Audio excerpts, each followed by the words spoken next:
Selamat malam Bu Desma dan teman-teman. Hari ini kami dari kelompok keagamaan akan melakukan wawancara di Gereja Regina Coeli. Sebelumnya perkenalkan, nama saya Elisia Hung. Di kiri saya ada Melisa dan Bun. Di kanan saya ada Kevin dan Samuel. Serta dua teman kami yang berhalangan hadir, yaitu Oscar dan Violin. Berikut adalah hasil dari wawancara kami. Halo Ko, selamat malam. Iya, malam. Sorry mengganggu waktunya. Saya Melisa Graciela dari SMA Permai. Saya bersama teman-teman saya, yaitu ada Kevin, ada Bun Keran, ada Samuel, ada Elisia, dan dua teman kami yang berhalangan hadir, yaitu Violin dan Oscar. Nah, jadi kami melakukan wawancara ini karena dalam rangka melakukan tugas dari guru sosiologi kami. Kalau boleh tahu, ini organisasi apa dan kapan didirikannya? Oh, ini namanya OMK, Orang Muda Katolik Regina Coeli. Kalau untuk didiriin OMK kayaknya udah sejak pertama kali gereja ini ada ya. Cuman aku kurang gitu tahu, kayak aku masih kecil kalau untuk tahunnya. Tapi ya jelas udah dari lama sih, kayak ya dari 2018 sebelum ke bawah udah ada. Paling 2010 kayaknya. Oke, dan apa visi misi organisasi ini hingga bisa bertahan sampai sekarang? Ya, visi misinya kita di sini mau mengumpulkan anak-anak muda di gereja Katolik supaya bisa aktif bareng, melayani bareng, punya wadah juga. Jadi selain ya jadi tempat berkumpul sama anak-anak muda Katolik, kita juga bisa melayani bareng. Terus nggak hanya melayani bareng, kayak ya ada acara-acara lain lah, baik acara-acara yang rohani ataupun yang kayak just for fun. Jadi ya lebih ke kumpul-kumpul bareng aja sih, bisa melayani bareng, nongkrong bareng gitu sih. Oke, jadi saya ingin bertanya, ada dua pertanyaan. Yang pertama, pernahkah terjadinya konflik antara sama anggota atau dengan organisasi lain? Dan apakah ada konsekuensi terhadap reputasi organisasinya? Ya, namanya organisasi walaupun di gereja pun ya tentunya pasti ada konflik sih. Tapi ya nggak sebesar itu. Tapi ya maksudnya kan kita di sini kan beda dengan perusahaan. Terus kayak kan kita emang ya organisasi di dalam gereja sebaiknya ya kalau bisa nggak ada konflik ya sebisa mungkin ditekan. Cuman ya kalau ada konflik lebih ke reputasinya ya kurang lebih sama kayak organisasi lain sih. Maksudnya kayak jadi kayak ada omongan kan pasti antara sesama, baik itu sama anggota ataupun dilihat dari anggota-anggota lainnya sih, paling ya gitu. Nah, iya gitu ya. Nah, sekarang untuk pertanyaan terakhir. Untuk organisasi ini, biasanya kegiatan apa saja yang dilakukan sehari-hari? Kalau untuk sehari-harinya sih kalau yang rutin tiap Kamis tuh kita ada main badminton bersama. Terus kalau misalkan hari Rabu atau misalnya Sabtu biasanya ada main futsal bareng, main basket bareng. Terus ya paling sisanya kayak hari Jumat tuh ada yang namanya BNE, itu kayak lebih ke Praise and Worship atau komsel biasanya, ya itu biasanya kumpul-kumpul bareng.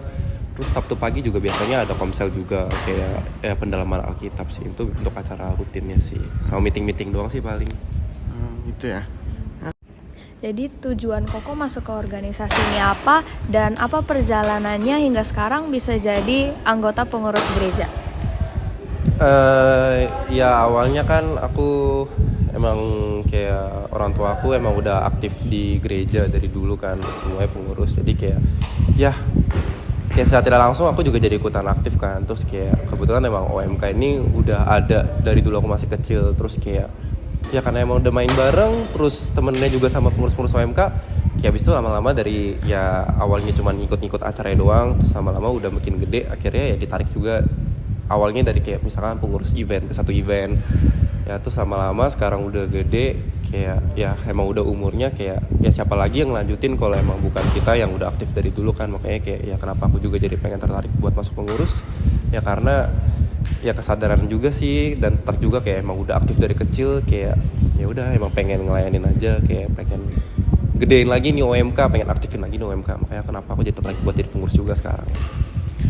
Terus apa manfaat bagi dan kegiatan-kegiatan yang dapat dilakukan, misalnya kayak retret gereja bersama gitu, untuk anggota-anggota yang masuk ke dalam organisasi ini? Ya pasti kan kita gereja yang satu kan tentu rohani kan, secara rohani ya pasti yang diincar kan ya pasti ya bertumbuh dalam iman bersama, terus bisa melayani bareng. Terus kedua ya juga kalau dari segi pengurus ya kita pengen lah anak-anak OMK ini makin banyak yang aktif gitu melayani gitu kan. Nah terus kalau dari segi yang lain ya mungkin manfaatnya bisa dapat jadi kayak punya temen lagi, punya circle baru, memperluas koneksi. Jadi teman-temannya nggak cuma dari circle kuliah atau sekolah doang, tapi juga ya kalian punya circle atau grup-grup di gereja juga gitu sih. Oke. Halo kok, nama saya Bun Karen. Saya hari ini ingin menanyakan 2 pertanyaan terhadap organisasi ini. Dari awal didirikan hingga sekarang, apa saja yang ingin ditingkatkan dari organisasi ini? Ya paling lebih ke bonding sih sama jumlah orangnya. Kayak sebenarnya salah satu yang jadi problem di sini tuh kayak makin lama tuh jumlah OMK-nya tuh berkurang. Nah jadi abis itu karena kemarin juga kepotong pandemi kan, jadi banyak yang hilang. Nah ya tujuan aku sekarang aku pengen kayak aktifin lagi sih ini OMK, pengen narikin lagi biar anak-anak OMK makin rame, biar acara juga makin seru. Ya terus sisanya ya aku juga pengen bikin kayak acara di sini tuh ya nggak cuman nggak cuman kayak rohani doang, tapi juga ada seneng-senengnya lah. Jadi kayak ya ini kayak semacam jadi ya sebenarnya organisasi lainnya juga sih kayak di sekolah-sekolah gitu. Jadi kayak bisa jadi tempat melayani bareng, tapi juga bisa jadi tempat kayak dapat pengalaman misalkan kepanitiaan ya, sama sisanya paling ya yang mau tingkatin kayak ya event-event yang lebih seru sih gitu loh, biar kayak lebih bonding aja sih antara satu anggotanya. Oke, baik. Pertanyaan terakhir dari saya. Menurut Koko, bagaimana cara organisasi ini menyatukan solidaritas antara anggota-anggotanya? Ya menurut aku sih salah satunya dengan event-event ya. Dengan lambat laun kita bikin event-event yang banyak gitu loh. Kan otomatis yang tadinya nggak deket, tapi mau nggak mau kan karena harus dalam satu kepengurusan ngurusin bareng, ya pasti lama-lama terciptalah bonding gitu. Apalagi kalau kita bikin event-event yang kayak misalkan pergi-pergi nginep gitu, kayak retret, itu kan pasti kayak 3 hari 2 malam, 2 hari semalam. Menurut aku kayak yang udah pasti nginep makrab, ya yang darinya awalnya tadi nggak deket bisa jadi benar-benar akrab gitu pulang-pulang gitu kan. Karena kan ya dalam 3 hari 2 malam itu kan kalian pasti harus menghabiskan waktu di tempat yang bersama, dengan kegiatan yang sama, dengan tujuan dan objektif yang sama juga. Jadi ya menurut aku gitu sih caranya sih, bikin event-event atau kelompok-kelompok dengan aktivitas-aktivitas yang seru. Jadi bisa bikin orang jadi makin bonding, deket sama satu sama lain sih. Oke, pertanyaan selanjutnya. Pernah gak sih selama kakak menjadi anggota di organisasi ini pernah mengalami suatu mukjizat atau anggota lain? Mungkin kayak mukjizat yang gimana, mungkin secara pribadi aku belum pernah lihat sih. Tapi yang kalau yang aku lihat mungkin ya dari mungkin awalnya teman-teman yang awalnya kayak mungkin ya tadinya nggak mau melayani atau bahkan yang kayak ya udah sekali-sekali dong datangnya atau nggak tertarik gitu. Tapi karena ikut OMK ini, terus karena event-eventnya seru, terus mereka jadi kayak ya ketagihan sih, terus akhirnya jadi ikut terus rutin, bahkan ikut event-event yang lain gitu loh. Ya mungkin salah satu mukjizat kalau aku jadi pengurus sekarang, kalau menurut aku tuh ya aku kan baru jadi pengurus tuh di tahun 2023 ini, setelah ya masa-masa pandemi ini lebih baik lah ya. Ya dulu ini bener-bener OMK-nya mati gitu, acaranya tuh nol, sama sekali gak ada acara karena ya kan kita semua cuma bisa di rumah doang kan. Nah kayak ini bener-bener acara offline, tahun pertama kita offline, balik offline lagi. Dan menurut aku dalam kurang lebih setahun, belum nyampe setahun ya, yang dari nol anak-anaknya sekarang udah nyampe ya kurang lebih 100 lagi sekarang yang aktif sih.